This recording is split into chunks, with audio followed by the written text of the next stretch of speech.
My financial bad habits. Hey, folks, I've done a lot of things right financially, but I got some things that I struggle with today that I wanted to share, and I wanted to share my countermeasures and how I think about those things. Maybe this will help somebody out. So, yeah, I did a lot of things right, and those are the things that you typically see on YouTube videos. Hey, all you got to do is these 5 things, and you'll be fine. But I am human and I do have struggles. I make some mistakes based on my personality, and so hopefully these help. So yes, I did some things right. Hey, I retired at 54. I'm 58 now, been retired 4 years. I invested in myself early. I became an engineer. That's a great career for financial independence. I focused heavily on my career development. My wife and I took a team approach. She managed the home much more than I did. We raised 4 kids, and I was able to concentrate on my career and got a lot of promotions and career advancement. That was great. I started saving very early when I was 22.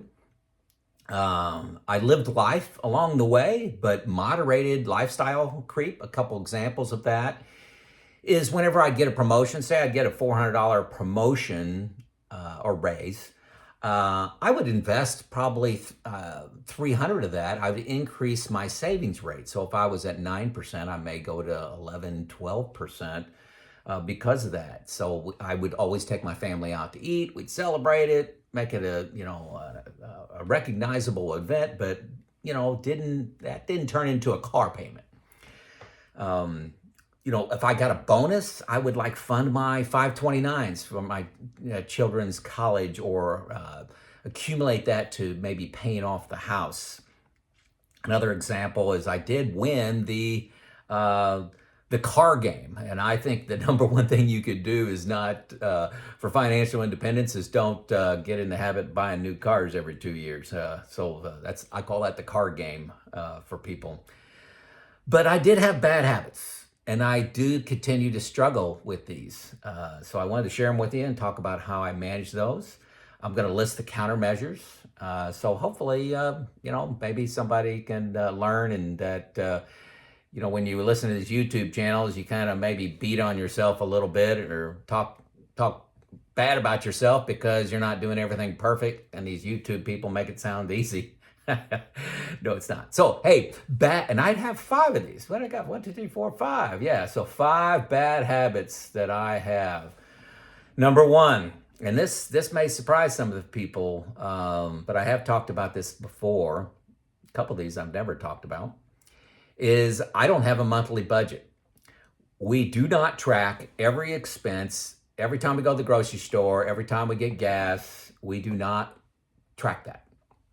We tried this twice in our marriage. I've been married, we're almost 35 years now, to the same person.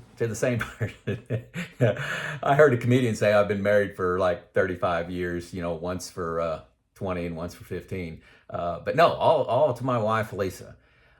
We've tried it twice, but it was actually the source of conflict. For example, we'd overspend on groceries, and we'd be talking about that and arguing about it. But it ended up that, there was a family event that month, like December, around the holidays or Thanksgiving time or whatever holiday you happen to celebrate. Sometimes there's a spike. And, we were going to spend the money anyway. We have a high electric bill because it was, 0 degrees outside. And so we were having conflict on things that were going to happen anyway, is what I'd like to say here. So we realized that, hey, if we start looking out over longer periods of time, and we settled on 3 months. So every 3 months, the electric bill may be high, the grocery may be high, but if you look at a 3-month snapshot, some of that stuff works out. You may spend $1,000 this month, $200 the next month. Oh, okay, so that's $1,200. You hit the budget of $600, as an example. And like I said, some of those spending items were going to happen, so why are you arguing about it? Neither one of us, what's a big benefit for us, is neither one of us are impulsive buyers. I think a lot about a purchase. If I'm going to buy a TV or need a TV, I'm usually dragging my feet for 6 months on that. studying it. Do I really need a TV? Do I really want it? I don't just go out and stumble around and say, hey, I like that new TV. I just bought one a year ago. I want another one. That's not Lisa or nor myself. So we did realize those things. So as a countermeasure, we are looking at our expenses every quarter. And it's actually worked out great. We've been doing that for decades now. Example, if hey, boy, during the quarter our expenses are higher, we may push out a large purchase like a car or TV, or we may moderate the vacation if like inflation's really high and boy, we're spending, a little bit higher here. But honestly, those are kind of rare just because of our personalities. If we look at it over a month, why have that every quarter? Why have that argument if it really doesn't matter in the long game? We discuss economic difficulties that I was maybe having at work, like if there was a salary freeze or no bonus this year, or things like that, or there were layoffs and some risk to job security. But take the bigger picture view instead of looking in the day. That's worked really well for us. Maybe it will for you. We don't go buy a $7 cup of coffee every day. Don't want that. But we don't manage the noise. We look at the long-term trend. So that's a big one for us. And we're not saying that you'll hear almost nobody talk about, hey, retire early, don't have a monthly budget. But that's my wife and I, and it works. So number 2, this is a big one for me as well. I have a bias for action, which is great for your career. I don't mind being wrong in my career. I would try 10 things. Let's make 10 initiatives out there, and I'd be completely wrong on 3 of them, but we got 7 done. Well, you make enormous progress by getting 7 things done, and on the 3 that you failed on, you learn something, you adapt, you go again. So I really got a lot of things done, drove a lot of change, drove a lot of results through my career. And I think this bias for action was fundamental to my career, where many of you know, I retired as an executive on the in management at a manufacturing firm. So that was a great skill, but for career, but it's horrible in investing. Horrible in investing. It's a bad thing, where you need to measure 3 times and cut once. And I was the exact opposite of that in my career. Unlike most engineers, I was okay being wrong, which is rare among engineers. So, hey, so what do I do about that? Countermeasure number 1, I've always had at least one close friend. This one was name is Tim. It's his actual name. But, whenever I was thinking about a financial move, I'd run it by him, and he helped me unemotionally think through that. I greatly value that. That's one countermeasure I still use. Countermeasure number 2, I spend an enormous amount of time learning. So if I'm looking to, move all out of stocks into bonds, hey, get on YouTube, learn, read magazines, read books. What do they tell you to do? Stay in it for the long terms, what all of them say. Countermeasure number 3 is I now have an investment group. Tim's in that, have another individual in that. And before I make any move, I run it by this group saying, hey, here's what I'm thinking. Tell me why this is wrong. Their job is to tell me why that's wrong, what mistakes are in that, and to call me out when I'm making an emotional decision. So that both group is invaluable to me, that investment group. Retirement group, sometimes I call them, but we meet regularly and email at least once a week, I'd say. Countermeasure number 4, I got 4 countermeasures because this is a problem, folks. I do have a financial advisor that is supplied to me for free because I have met a threshold of amount of money. He's not a full-time financial advisor for me, but he's available for me.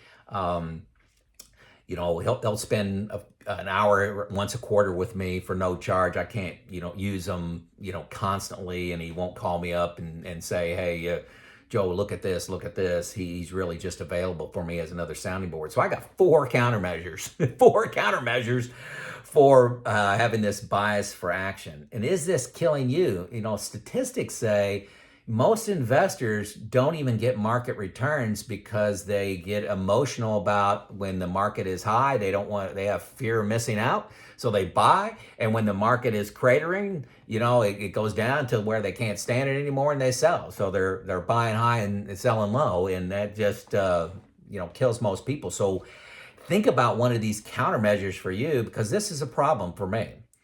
Number 3, and my kids will love this. My son Spencer, he'll probably comment on this one. He's my longtime subscriber, but helping kids for too long and a little too much. So I got a soft spot for my kids. I like giving them a head start.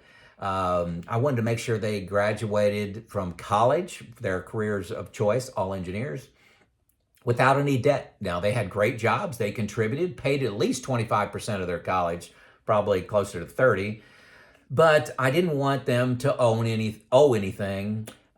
We paid for their cell phones, paid for insurance, things like that. Really wanted to give them a leg up, which, you may say, boy, I want my kids to have skin in the game and it's okay to get a $20,000, $30,000 loan. But hey, what I did instead is they knew that I was subsidizing them.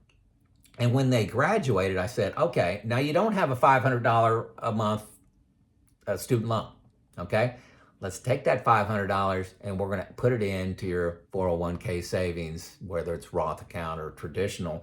But they were eager to start saving versus having to pay off that loan. And that was pretty big.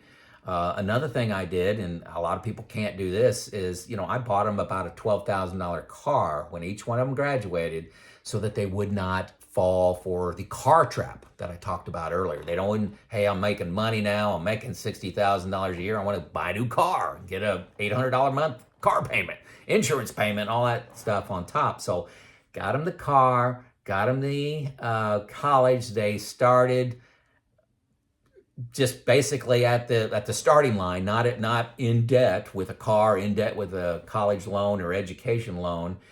And as a parent, you want your kids to have every advantage they can, and I was able to give that.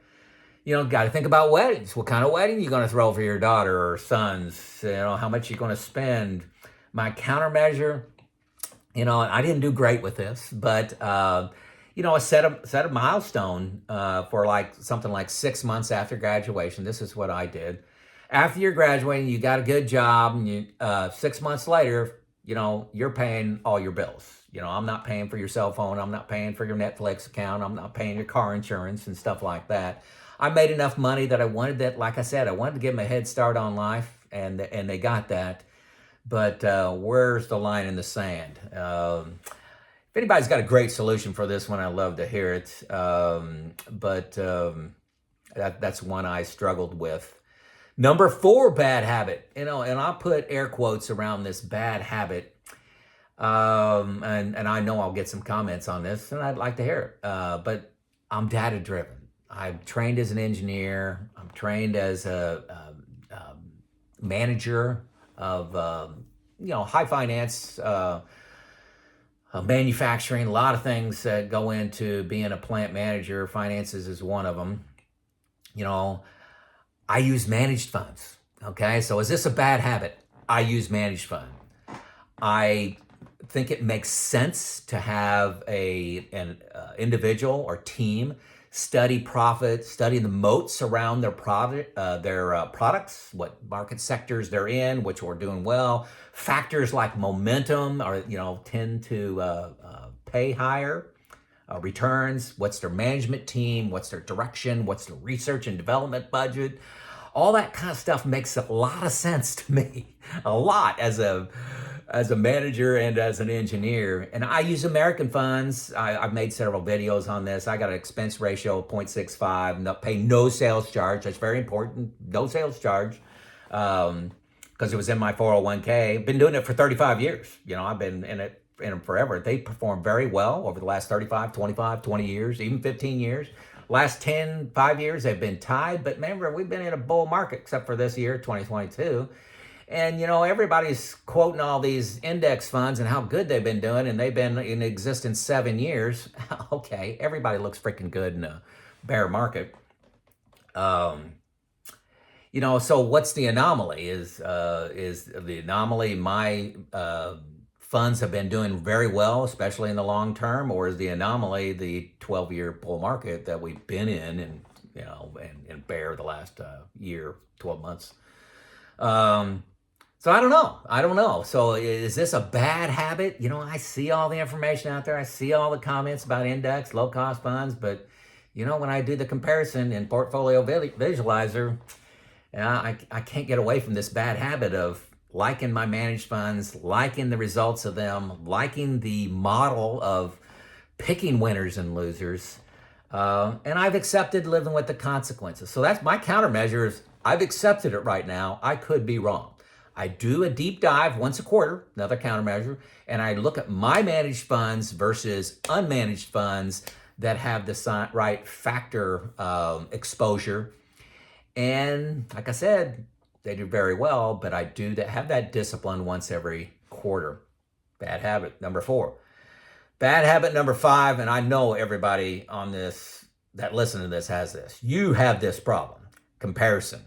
Comparison is the thief of joy. Everyone has a different situation. Everybody's got a different, health. Everybody has different size of their family, different luck, opportunity. All those things are different. And we waste so much time and emotion on, gosh, they're doing better than me, or I need to catch up. Honestly, I'm still working on this one. I don't think you win this battle. I think you continue to fight it. I know most of you have this issue too, because you'll send me messages like, how much money you got? What money do you expend? How much do you, what are your expenses? And, when are you going to retire? And it's like, it's a game of comparison. No, it's not. It's your numbers are your numbers, and managed that way. A lot of pain and frustration and angst comes from comparison. I'm getting better with age. But it does still sting me when somebody, that contacts me and they got more money than me. I admit that bothers me. Like, gosh, maybe they did better. They're winning the race. I get over it pretty quick. And I am better, but it's still an issue. Seneca lived from 4 BC to 65 AD. He was Roman, but he was a Stoic philosopher. He said, we suffer more in our imaginations and in our mind than we do in reality. Reality is not as bad as our imagination. So really, we all need to work on this. I know that. I know we all need to work on that. So those are the 5 things that I struggle with, bad habits that I struggle with. So what bad habits do you have? Okay, did I not mention them? Do you have, tell me if you got 3 of the 5 of these, or which one you struggle with. What are your countermeasures? Let's come together as a group and try to help each other. I may make a video. I try to read all the comments. I do pretty good at that. So leave me a comment. Tell me where you're from. I love hearing that. It's very motivational. I tell people, I got an email from New Delhi, India. I just love seeing those. So let me know what your bad habits and countermeasures are, and good chance, if it's interesting and something I didn't mention, I could make a video on it. So, and you'll feel good about that. So there you go. 5 bad habits. This is Joe out.